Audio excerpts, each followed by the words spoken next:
1938. Europe is on the edge of something no one wants to name out loud. Hitler has seized Czechoslovakia. The Nazis are moving through Prague. Jewish families watch from their windows as the world they built disappears around them. Parents who were doctors, lawyers, teachers, reduced overnight to people whose children can no longer go to school, whose futures are being erased. The world knows. The world watches. The world does almost nothing. In London, a 29-year-old British stockbroker named Nicholas Winton is planning a ski holiday. Then his phone rings. A friend is in Prague. He says, "Come, see what is happening."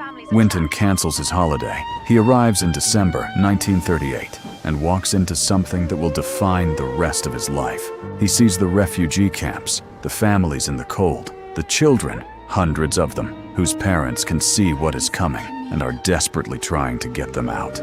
But nobody is taking them. The official channels are moving too slowly for a situation moving too fast. Nicholas Winton is not a politician, not a diplomat, not a humanitarian organization. He is a 29-year-old stockbroker on what was supposed to be a ski trip. He finds a hotel dining room. He sets up a table. He gets a notebook. He begins. He invents an organization, puts it on his letterhead, and makes it real by behaving as if it is. He finds British families willing to take in Jewish children. He fundraises. Each child requires a £50 guarantee. He raises the money. He creates documents. When the official papers take too long, he forges them. He works at night. He works weekends. He works against a clock everyone in Prague can hear ticking. Between March and August 1939, Nicholas Winton organizes 8 trains out of Prague's Wilson station. Think about those platforms. A mother handing her child to a stranger on a train. A father who cannot go. Children as young as 2 years old. Some too young to understand where they are going. Parents who suspect, in the way people suspect things they cannot yet say out loud, that they will never see their children again.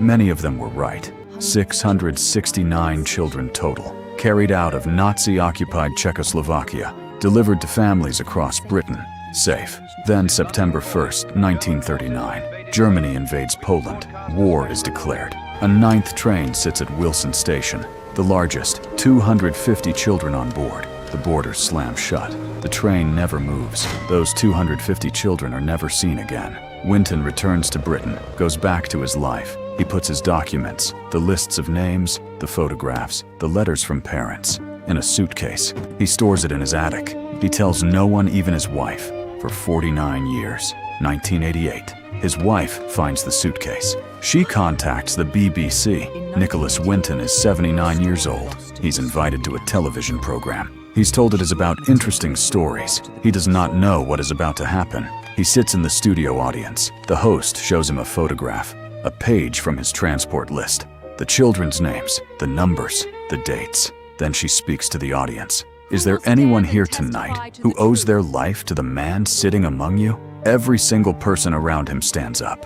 These are the children, grown up, in their 40s and 50s, with their own children, their own lives, all of it existing because a train left Prague and carried their parent to safety. Nicholas Winton looks around the room. He begins to cry. He had no idea they were there. He had never met them as adults. For 49 years, he had stored the evidence in an attic and told himself it was not important enough to mention. He was wrong. Nicholas Winton lived to be 106. When asked why he kept it secret, he said the same thing every time. "I didn't think it was important." A man who saved 669 lives, who forged documents, who organized 8 trains against the most powerful regime in the 20th century, who went back to his ordinary life and said nothing for half a century. The families of the 669 number in the thousands today. Some estimates put the number of people alive because of Nicholas Winton's hotel dining room table at over 6,000. The 250 children on the 9th train have no descendants. That is what a border slamming shut looks like. Some people change the world quietly. Nicholas Winton changed it with a notebook in a hotel dining room in Prague, then went home, said nothing, and stored the proof in a suitcase in his attic for 49 years.